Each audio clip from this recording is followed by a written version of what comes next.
Welcome to People's Republic with Brianna Griffith. We bring you news and analysis from the front lines of the global struggle for social and economic justice.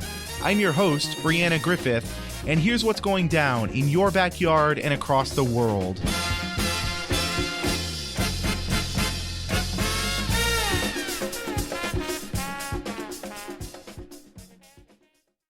This week, we are talking about essentially the fallout from the Amber Guyger surprise verdict, as well as the second murder that happened in the wake of that, where one of the key witnesses at the Guyger trial, as I'm sure most people listening know, was murdered essentially several days after the incident. So we're going to be talking especially about how the city of Dallas or how the people of the city of Dallas have responded to this. To talk about all this, we are joined by Dominique Jones, who's an organizer with the Party for Socialism and Liberation in Dallas-Fort Worth. Thank you, Dominique, for coming on the show. It's a pleasure to be here.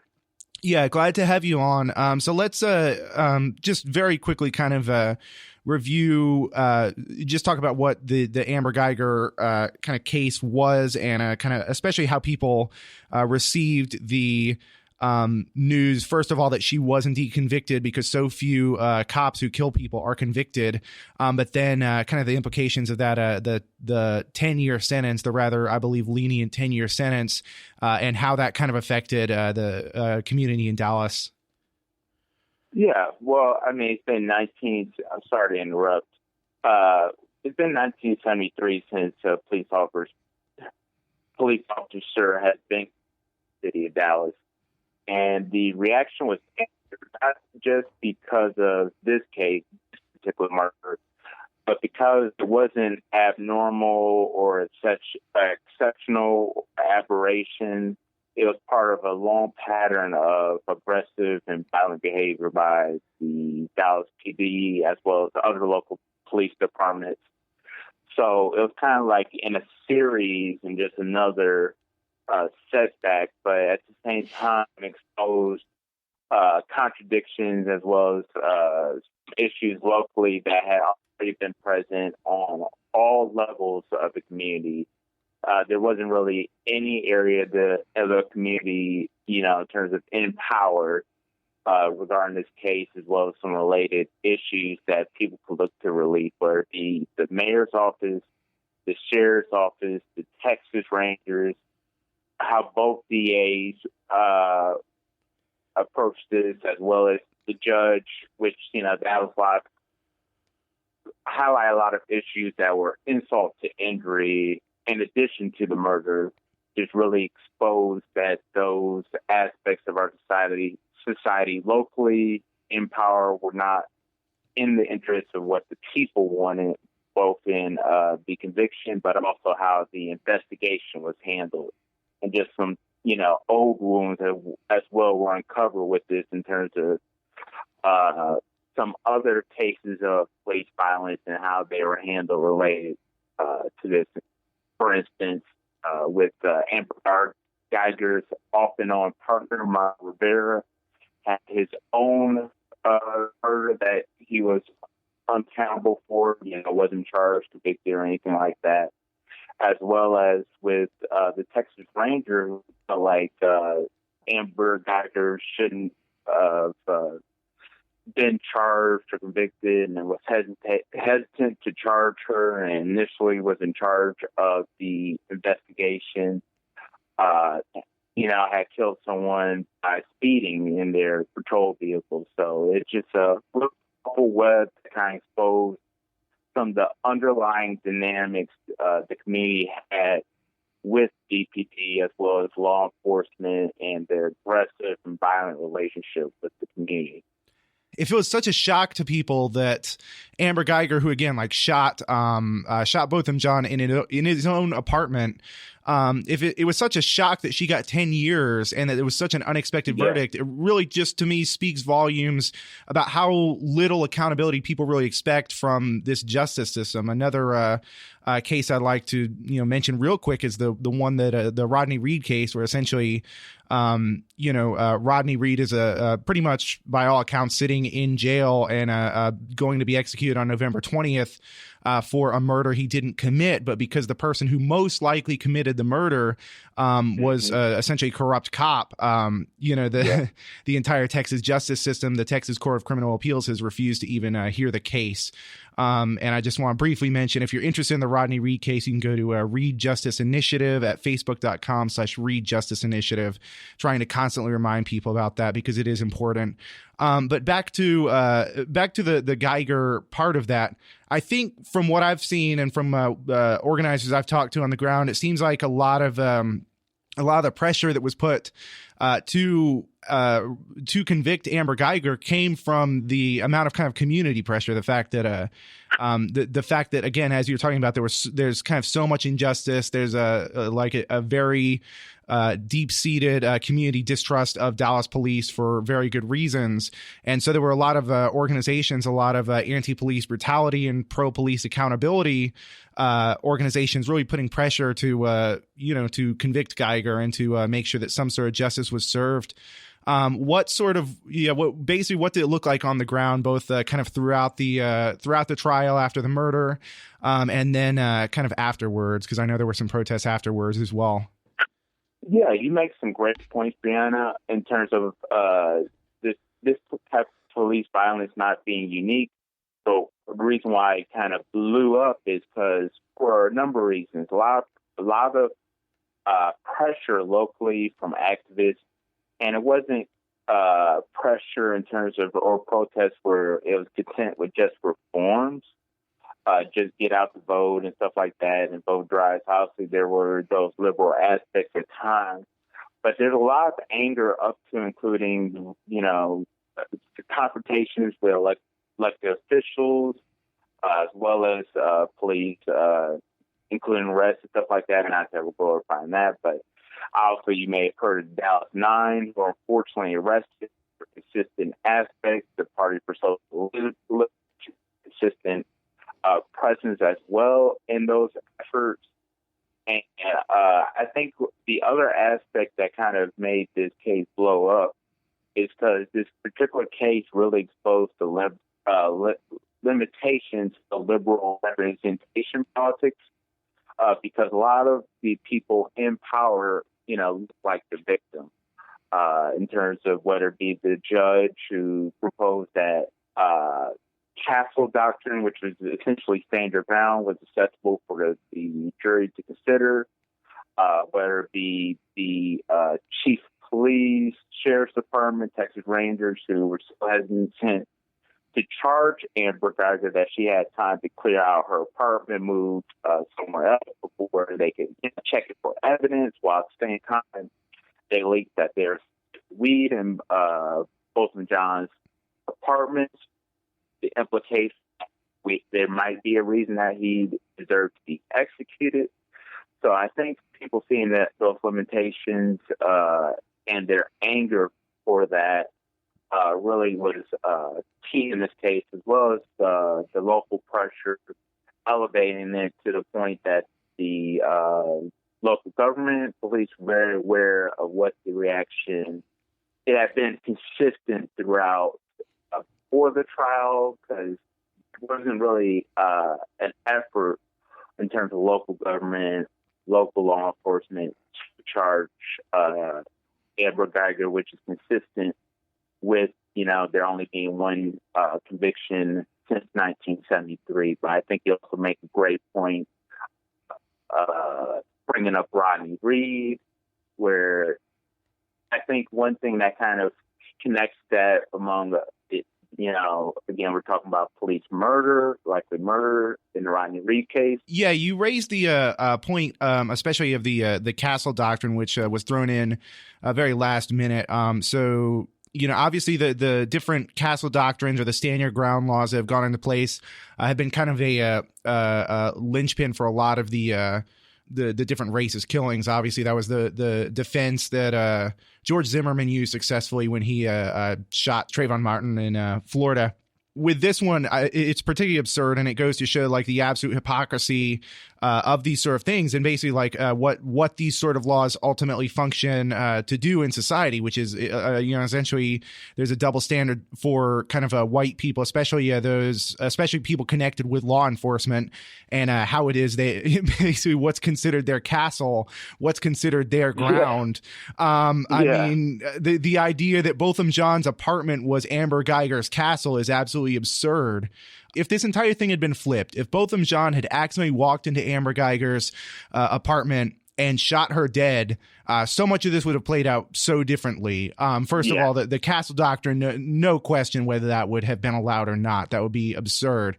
And then the sort of conduct that we saw from the court, if a person who had killed a cop, a quote unquote cop killer, had just been sentenced to 10 years, I couldn't imagine any judge in a U.S. court going and hugging that person. I couldn't imagine the bailiff stroking that person's hair. I couldn't imagine that level of kind of forgiveness. And I think there's an important trope kind of to be had there about like the kind of mythology that America has and the kind of mythology America builds around this kind of need for quote unquote black forgiveness, this need to see, I think, black people like forgiving white people for whatever heinous things are going on. Like it's some sort of like America has this some sort of like original sin that can only be, I think, washed away or whatnot with like, whoever the black person is or the black family is, like forgiving the white person who committed this atrocity. And I don't think, as far as Botham Jean's brother, I think he has absolutely every right, by all means to express his grief, to forgive or not to forgive. That's all his prerogative for sure. But I think the way the media covered it, the way it was supposedly this big empowering thing, when in reality we continue to see so much injustice. And when in reality, Amber Geiger herself was so unrepentant, the fact that she openly called herself a racist, and that's perfectly fine for her to be, and for her to have, essentially like been near sociopathic during so much of this trial. This need to see her forgiven, I think it's out of time. It's like an anachronism. It's not something that I think kind of gels well with like the temperature and the climate our society's in right now. Yeah, but we saw the class unity of the local bourgeoisie, as well as their foot soldiers and the tip of their spear, the police and the.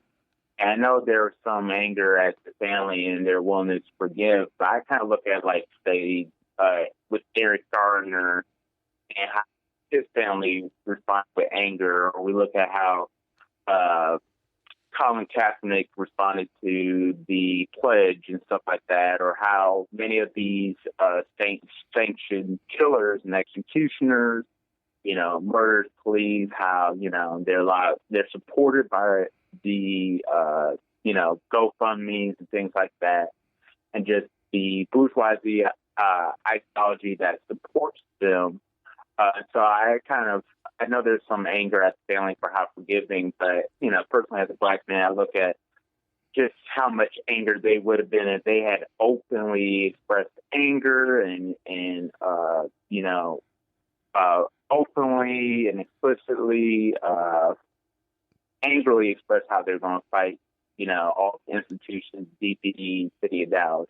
Hopefully just how much the pressure and anger and white supremacist violence they might have been subject to. So I kind of look at that from the bigger picture, because I think what is important to remember about this case is how much we must look about not so much the death, but also the impact of the life that are lost, both from John as well as Joshua Brown. Even, the efforts to fight back that. So multiple times, we are met with state violence in terms of people organizing on the ground. Just recently, this weekend, one of both of John's childhood friends was tackled and arrested, tackled to the ground, as well as when you look at friends who recorded both of John's last moments, harassed, fired. So, again, as far to my knowledge, even both of John's girlfriend at the time was fired shortly after his death while she was still in the grieving process. So, again, I think what kind of resonated with people about this case was how unified and committed the local bourgeoisie as well as the DPD were committed and were willing to stand by their violence. And so it kind of required that similar effort, a passionate resistance and unified resistance that hopefully we can keep up just to get what we are able to get to 10 years, which may be appealed and could be 5 years. And I think people also saw the contradictions to how we treat people with drug offenses and other nonviolent offenses. So, again, local law enforcement bourgeoisie just had no real shame about how they were conducting and the violence they were willing to stand by, without pressure. If you're just tuning in, you're listening to People's Republic with Brianna Griffith. People's Republic originates on KOOP 91.7 FM Austin and is also broadcast on WHIV 102.3 FM New Orleans. We are talking with Dominique Jones, who's an organizer with the Party for Socialism and Liberation, Dallas-Fort Worth, about the Amber Geiger case. I'd like to now turn to the murder of Joshua Brown. We were just talking as well about the different forms of suffering that those who were connected to Botham Jean and those who, neighbors, for instance, who filmed Botham Jean's last moments, the kind of suffering and harassment they've received. And I think all of this, especially with the absolutely chilling murder of Joshua Brown afterward, who not only had testified against Geiger, but was going to be also testify in another kind of suit, I believe, against Dallas Police Department. This entire thing seems designed, and again, we don't know who it is. We don't know who killed Joshua Brown, but it seems to send the message of those who would speak out against police brutality that there will be huge repercussions if they do. And it seems intended to have kind of a chilling effect on people who would speak out against this injustice.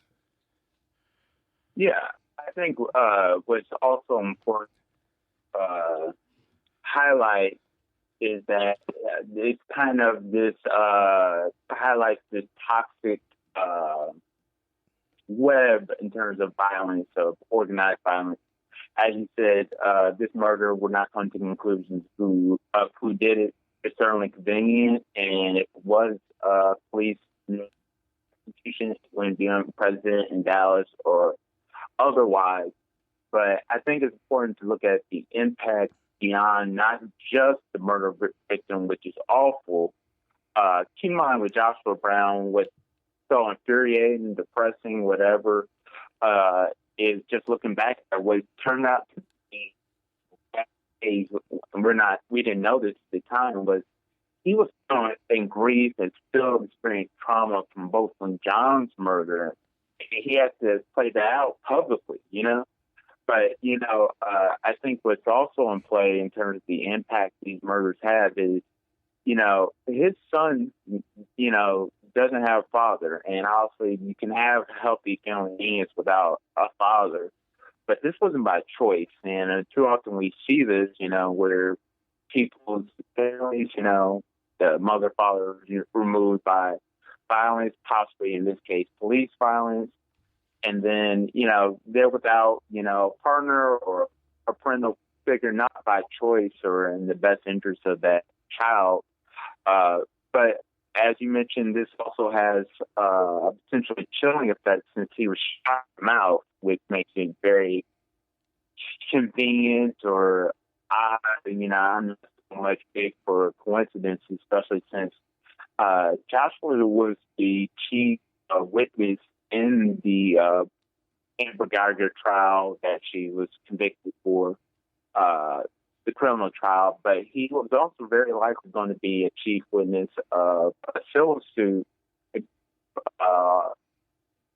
City of Dallas and DPD, Dallas Police Department, as well as likely to be, chief witness in the likelihood that Amber Geiger appeals. So again, I'm not much for coincidences. It seems a little bit too convenient to me, but we're not necessarily making conclusions. But, I think it also shows the limitations of our current system, criminal justice system, where you're kind of relying on people who are using police violence and murder or executing people to be people who investigate such violence. And then you're also using, within our current racist system, using the only tools that you have, where you're relying on judges who are endorsed by the Fraternal Order of Police. You're on, again, people like the chief of police and who was hesitant to charge Amber Geiger. You're relying on colleagues who committed murder themselves. You're relying on, civil suits for restitution, when the only justice is obviously, both John Joshua Brown being here. But again, chief witness is murdered. So,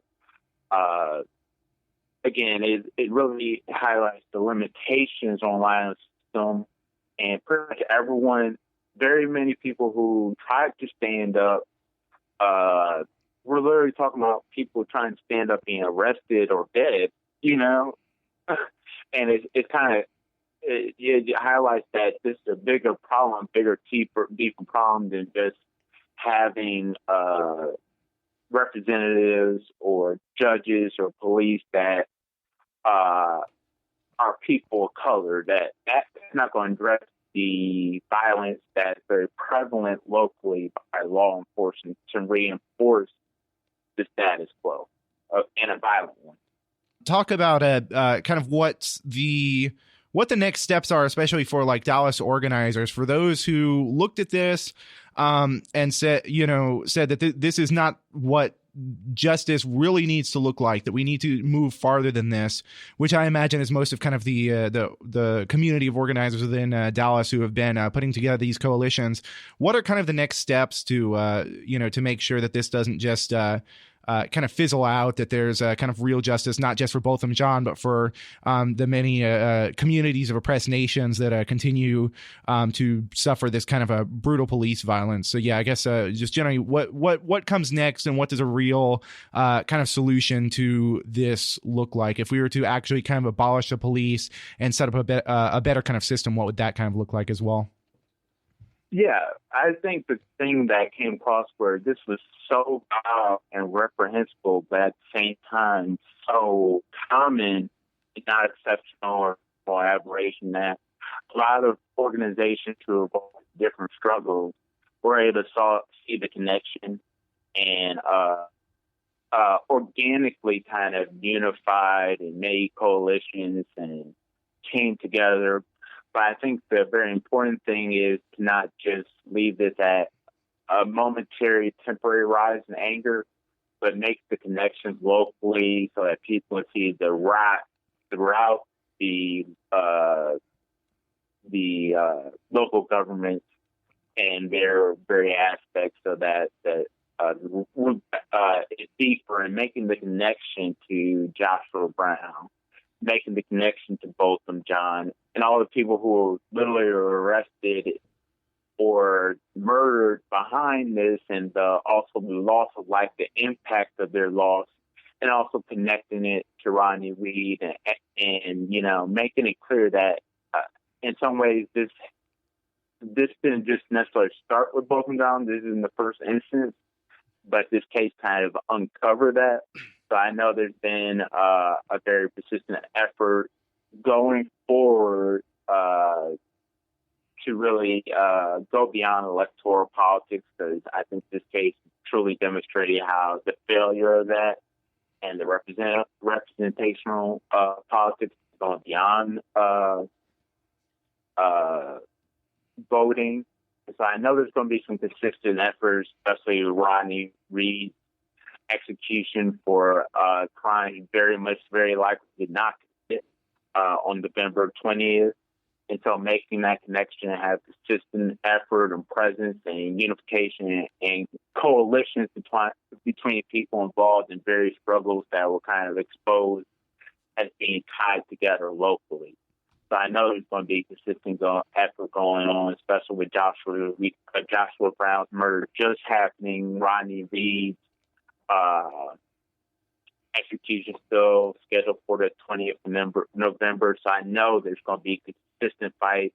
The Party for Socialism and Liberation is going to be involved in that and have that and continue the fight, knowing that there may likely be appeal and that, why the 10 year, why we're only get 10 years, we're able to get 10 years for murder while other, many people from nonviolence offenses are facing more time locally, like Crystal Mason and Fort Worth for voting and stuff.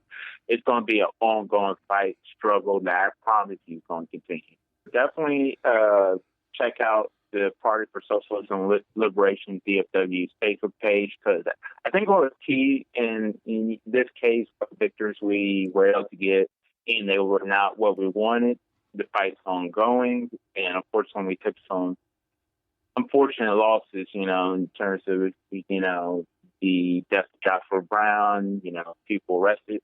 But anger and pressure in the streets are absolutely key. The, local media, the bourgeois Oregon has to acknowledge the anger, and I think BPD was very conscious of that, as well as local lawmakers. So much so that it had got out that they were expecting acquittal and that they were preparing for us in the streets and a response and protests and stuff like that and riots. And I think that was very much in people's minds. So it is an ongoing struggle. It definitely can't be done just by electoral politics alone, because a lot of the people felt betrayed by that further action, where people obviously, all the elected officials failed in some degree, but in some degree they are doing what we should expect from, the violent capitalist, system, white supremacist system. So the system was going as and intended not to charge Amber Geiger at all, as well as lesser charges, and given ultimately 10 years. But what difference was able to be made and will be made, whether it be for Rodney Reed or for Joshua Brown, anger and pressure in the streets is essential and works. That would be a thing I would definitely get across. You're listening to People's Republic with Brianna Griffith. People's Republic originates on KOOP 91.7 FM Austin.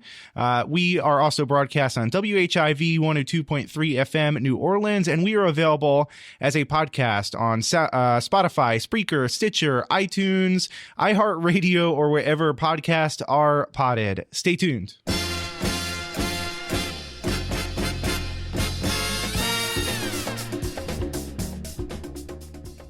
Welcome back to People's Republic with Brianna Griffith. So when we recorded that last segment with Dominique, we had recorded that, I think it was just literally an hour before news had broken about the Joshua Brown case we were talking about. So we're going to continue to follow that, and we continue to be joined. This is a couple weeks later. We are recording this on October 22nd, the afternoon of October 22nd. So we have a little bit more information about at least what Dallas Police Department has said about Joshua Brown. At this point, there's been another police shooting of a black woman, this time in Fort Worth, right next to Dallas. So we're going to basically continue to talk about the epidemic of racist police shootings. We continue to be joined by Dominique Jones, who's an organizer with the Party for Socialism and Liberation in Dallas-Fort Worth. Thank you, Dominique, for continuing to be with us and continuing to kind of talk about these subjects. Thank you for having me, Brianna. I wish it was under different circumstances other than discussing additional racist murders. With Joshua Brown, we hardly had the chance to remember him, pay respects to the courage he showed, with the fear he had, even as before he testifying about, literally possibly risking his life and being in danger. When we were at a candlelight vigil for him, that was literally when the news came down in all the efforts to smear him, not just about the police account of how he was murdered, which no one in the community believes, and I think a lot of people in the Black community naturally disbelieve based on a ton of experience with police across the country. But there's this consistent effort and reason for, this distrust of police, because there's a consistent effort to turn victims into perpetrators, no matter what the circumstance of the death. Black people not being able to be simply victims without being accused of crime. Unfortunately, we come to a little morbid joke around here about DVD just sprinkling weed on people as a justification for the murder of Black people. So I think with Joshua Brown's death, as well as the most recent one, Tatiana Jefferson, I think with the Black community and beyond DC, what I would describe as compounding trauma in terms of people who are dealing with trauma. One thing, don't even have time to properly have a healthy response, go through a full process of grieving before having to deal with another trauma on top of that. So I think it was really highlighted with it maybe a week. Literally, we were still mourning. We may have been the week before another inexcusable racist murder by the police. It's truly important to understand that each one of these killings affects an entire community and really affects entire cities in certain ways. And when it seems so obvious that the Dallas Police Department is not telling the full story, or is selectively, at very best, selectively kind of choosing their facts and whatnot, in so many of these instances, it just gets to it gets to a point where I think people have every right to not trust the official police narrative. So that when DPD said that essentially Josh Brown was killed during a drug deal gone wrong, when they said that supposedly, I think it was 3 men had supposedly driven from somewhere in Louisiana out to Joshua Brown in Dallas, who had just days earlier, who had finished with this testifying in the Amber Geiger trial. For some reason, 3 men supposedly, according to Dallas Police Department, drove across the state of Louisiana and across half of Texas to get to Dallas to buy, I believe it was 12 pounds of weed from him. They then, for whatever reason, shot him. They left the weed and they left the money, and apparently went back. And that's kind of the story that Dallas Police Department stuck with. To me, so far that it doesn't seem that after that kind of initial report from Dallas Police Department, it doesn't seem like there's been a whole lot extra information or investigation into it. It seems like that was the official story they put up.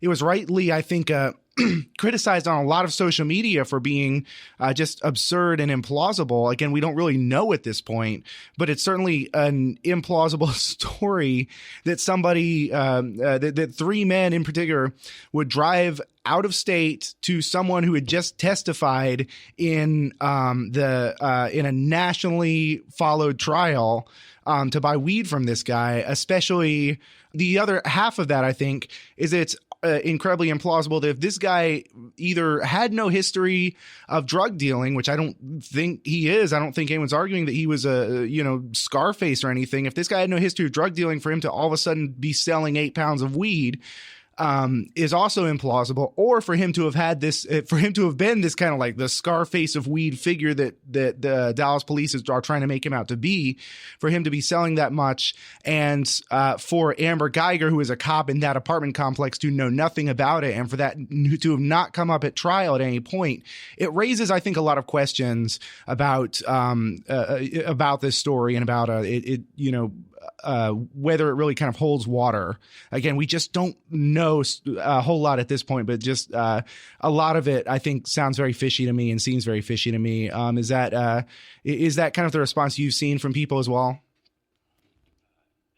That from people who, Joshua, people in the community, people as individuals, that even if he was a drug dealer, personally, all that told me, especially hearing from the people who knew him and people of me, the stories often come because it's people who are excluded from the capitalist economy. And from all accounts, even if that was true, which, the people at the vigil didn't believe that it was true, all that tells me that he was doing what he couldn't take care of his 3 kids, that now are forever not going to have a father, And so a lot of times, these black men, we kind of forget the aspect that they're fathers, and that those children, when they talk about, fathers' children, that pathology and stereotypes about the black community. But I think it's also important to note, I'll be honest with you, my mind, when I heard all the stuff with the Joshua Brown murder, my mind went to, and other people I've discussed this, for me personally, I went to the murder of Fred Hampton, not necessarily to equivalent them as activists or figures in the community or anything like that. But in that case, and many other cases with COINTELPRO, we've seen that the police can pressure people as assets to numerous types of acts and criminal activity, including murder, where police asset was very crucial in the murder of Fred Hampton. So it doesn't necessarily have to be literally a police officer that fired the trigger for it to possibly be a police hit. But I also just want to emphasize that, sometimes people look at, the black community for, say, as paranoid, but we've seen so many things, extreme reactionary responses in history, that were counter-revolutionary. And I just want to emphasize that the people of Dallas, as well as the DFW as a whole, I don't think they'll be satisfied for this particular case in the investigation unless it's at least someone outside of DPD in the investigation. Not that, the reactionary FBI is much relief, but I think people won't be content with any version of the story until someone other than DPD, who can't be trusted to investigate things that they've been accused of. There's a recent history and track record of that in regards to that. Yeah, and we have many of the same problems with regard to internal investigations and who kind of polices the police here in Austin, as do most other cities. I know Austin's fought for kind of more progressive forces in Austin have fought for an office of police oversight for a very long time, and it doesn't seem to be making much progress. The Office of Police Oversight was established, but it seems that there continues to be so much kind of political pressure or varying other kind of forms of soft power being acting upon that office, as well as the constraints of the office, what the office can actually do and say and investigate. That it's an uphill battle, and it just shows to me that the whole system, the entire system, is just rotten to the core. When you have the people who, at least on paper, and again, if you kind of study the history of police departments, you know this not to be true, but on paper, police departments are supposed to be the people keeping the peace, protecting and serving and whatnot. And when you have those systems, first of all, having a monopoly on kind of the right to exercise violence against the population, and when you have them also having the monopoly on the power to investigate themselves, it doesn't it goes beyond, I think, just any one shooting, any one department, any one person, and as we've talked about many times before, it's kind of a structural thing, and we need to rethink, I think, how our entire society, how our very state, how our government is actually structured when this sort of thing happens. We definitely seen that. Those contradictions, but I also want to highlight in the community, we also seen some encouraging signs. I can get into so much, especially with Tatiana Jefferson, how there's this continuum of violence, if you want to go there for sure. Yeah, absolutely. I want to briefly, since you brought up Fred Hampton, kind of briefly just talk to people who might not be familiar with the COINTELPRO about kind of how these kind of state apparatuses have functioned.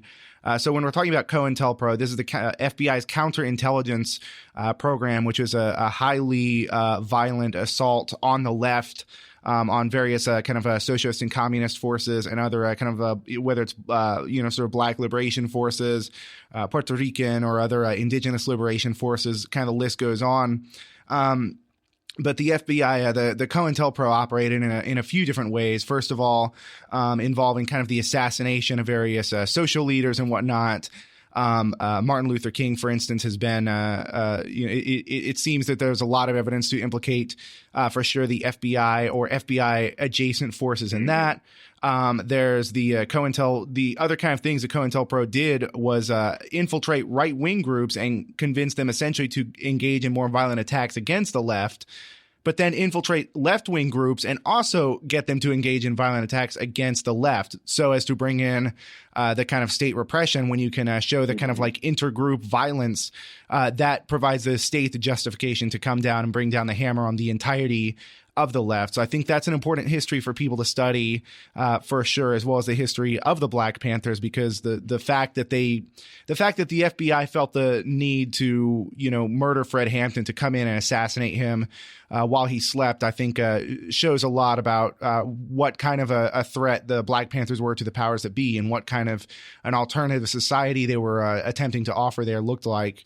Though, I think if you want to comment on any of that, or else we can get into the other police shooting there that just happened in Fort Worth, if you'd like to talk about that as well. Yeah, I will just on the COINTELPRO, there's no reason to think it's not ongoing. The purpose of the program, reason why the Black Panthers were the most feared threat of their day to the established white supremacist capitalist order. The purpose of COINTELPRO was because they were getting at they were radical reformists and getting to the roots of how the state apparatus operates, and how racist, white supremacists, patriarchal violence, homophobic, transphobic violence is necessary to maintain a whole capitalism, versus it's just being a problem of the phenotype or the race or of, representatives, and just offering electoral solutions. That's why they're a particular threat. And I see some of those dynamics and things that are in play in terms of how the community is responding to the most recent murders.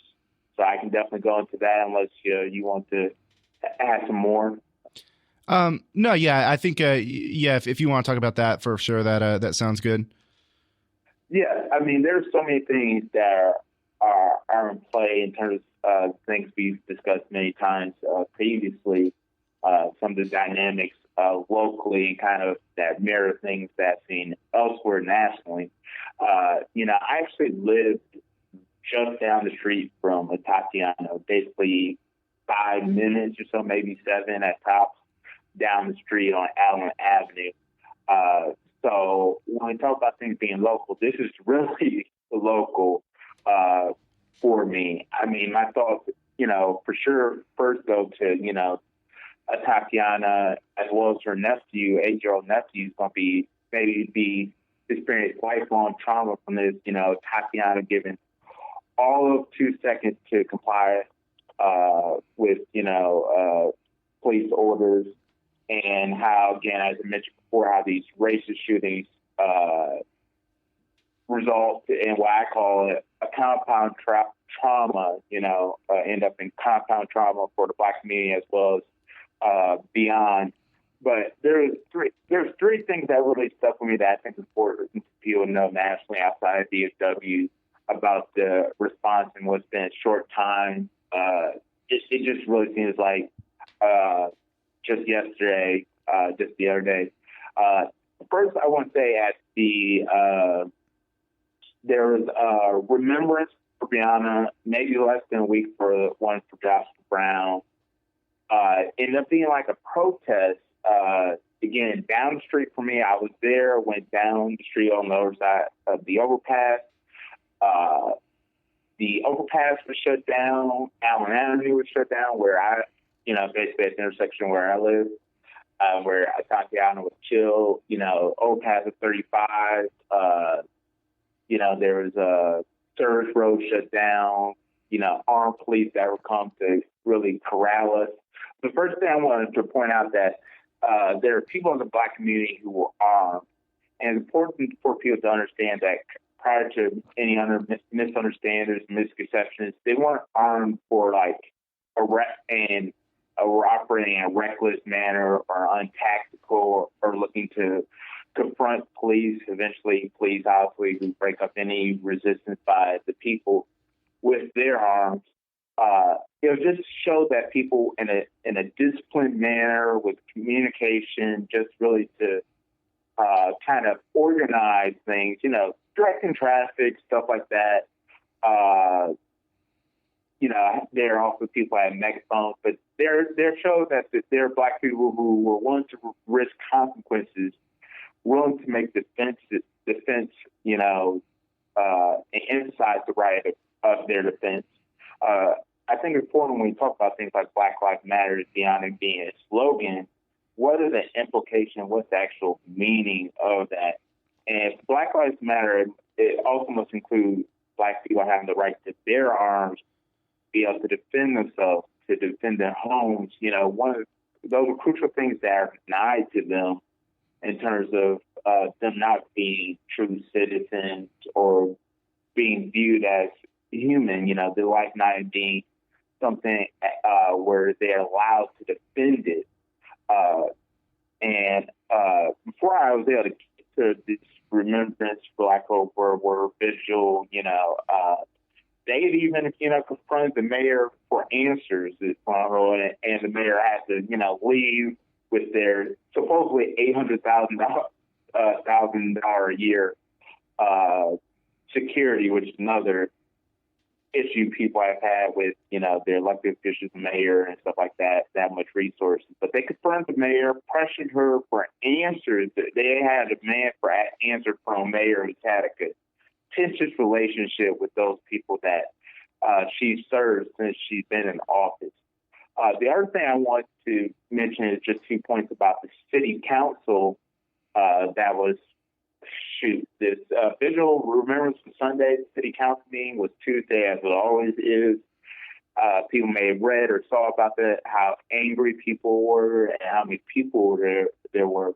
But I think there's some very important people for people to know outside DFW that, for instance, that multiple people at the council meeting spoke to the class roots animated by race that puts Black people disproportionately as the underclass. They describe how welfare checks, their experience with welfare checks were handled differently in the wealthier, whiter parts of Fort Worth, where some people might have had, like one person might mention that, the police did kind of, had a contempt in terms of for the citizens by, treating handle like it's an active intruder type deal,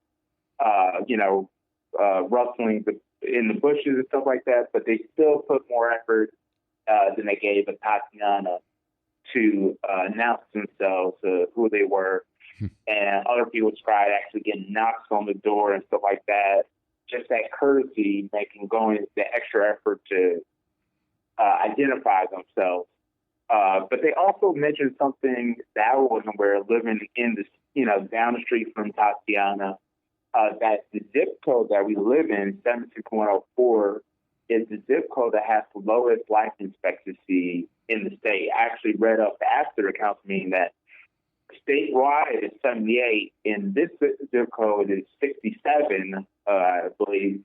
Wow. And that's a pretty big disparity that people are seeing, and the ramifications of racial, oppression and discrimination.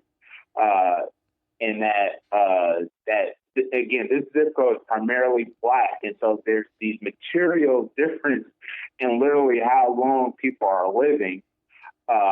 But the other thing that I thought was interesting is that people at the council meeting were making a pivotal realization of the need for an institution instead of the reactionary police to handle conflict resolution.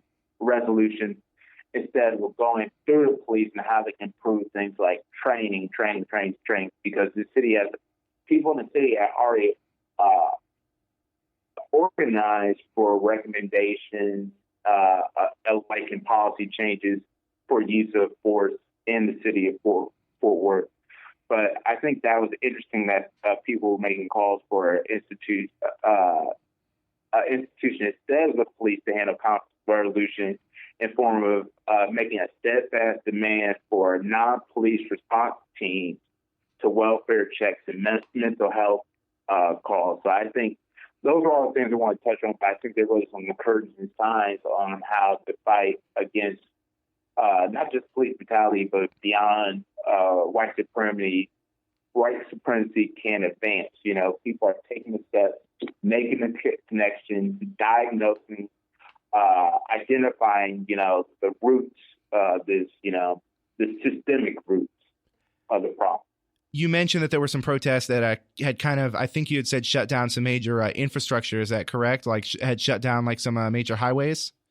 Well, what we were able to shut down was there's an event in terms of in remembrance of Tatiana Vigil of the Light that was scheduled to be had at a mosque that was also on the Allen Avenue where Tatiana lived and was murdered, and where I also live. And so I would estimate about 200, possibly more people. So just marching through the street of Allen Avenue, and while we were occupying it with chants and the like, shut it down. Now, because this came kind of informally, we headed towards down Allen, towards the hospital district, but decided to just occupy kind of the overpass that gets onto the other side of 35 and kind of a service road, and there's a size amount of people before police showed up, as they do, to kind of try to break it up.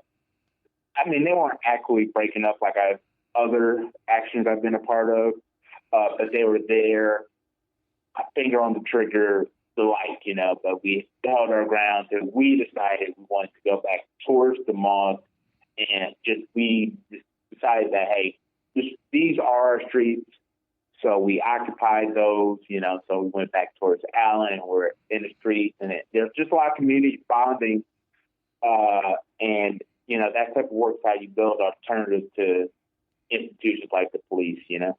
Yeah, I think that's I think that's an important point to make, and I think the aspect that's been within some camps kind of controversial of shutting down infrastructure is something that's important to kind of have a conversation on, because when you look at, for instance, the history of strikes, strikes have been a powerful tool for unions because they were able to essentially hit the most oppressive factions of society where they hurt the most, which is to say their pocketbooks. And this, when I see, for instance, the protests in Chile, what was it first that the kind of protests hit? Well, they hit the electric company that was trying to raise their prices.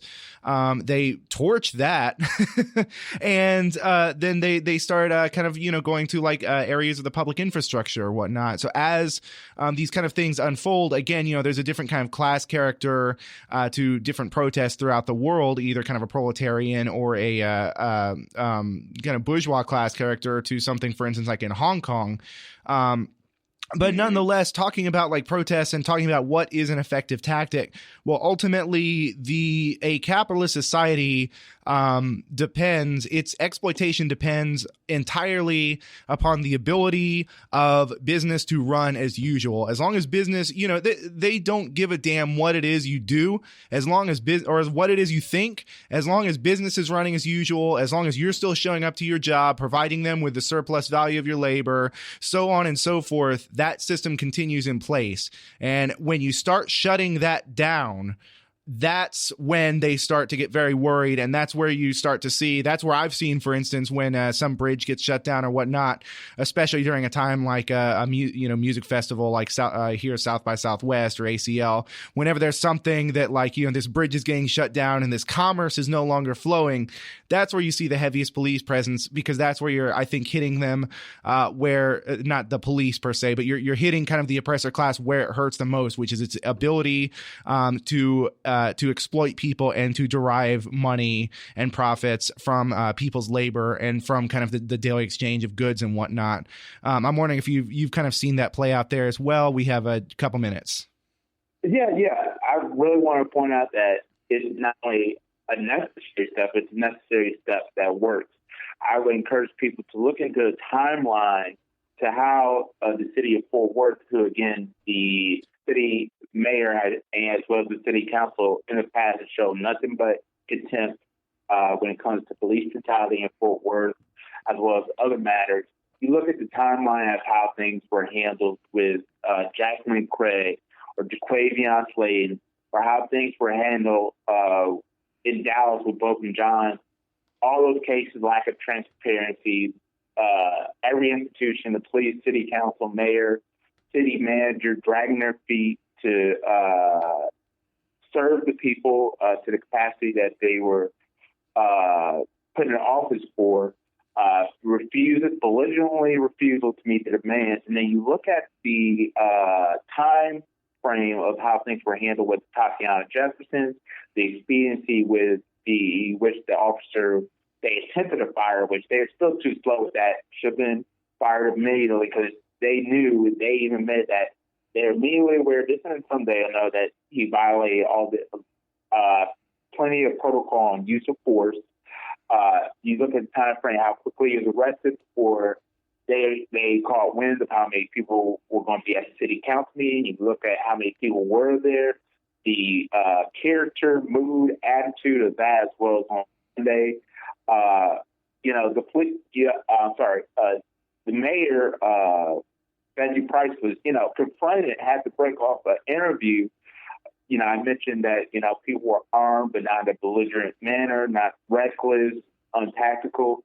They're aware of that, and I definitely attribute that to the expediency, relatively how things were handled, the relative transparency, how quickly the video was released, but also the struggles that have been happening on the ground, demands of people that have been going on before this most recent murder, unfortunately. But the people are ramping it up and escalating, and they're not content until they get results.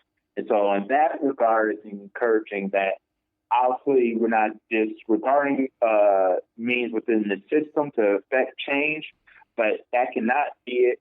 The extent of it, it has to be outside putting pressure. The people being organized, tactical, with steadfast demands and not satisfied until, they get, the dignity, the decency, the humanity that they deserve. Yeah, I think that's an absolutely great place to leave it. We're going to go ahead and wrap up there. We were joined for this segment by Dominique Jones, who's an organizer with the Party for Socialism and Liberation in Dallas-Fort Worth. Thank you very much for coming on the show. As always, thank you so much for having me, Brown. And be sure to take care. You too. That's all we have for this week. You have been listening to People's Republic with Brianna Griffith. People's Republic originates in Austin, Texas, and is also available as a podcast on Spotify, Spreaker, Stitcher, iTunes, or wherever podcasts are podded. You can also find us on Facebook and Twitter at People's Radio ATX for more news and analysis. We are out of here.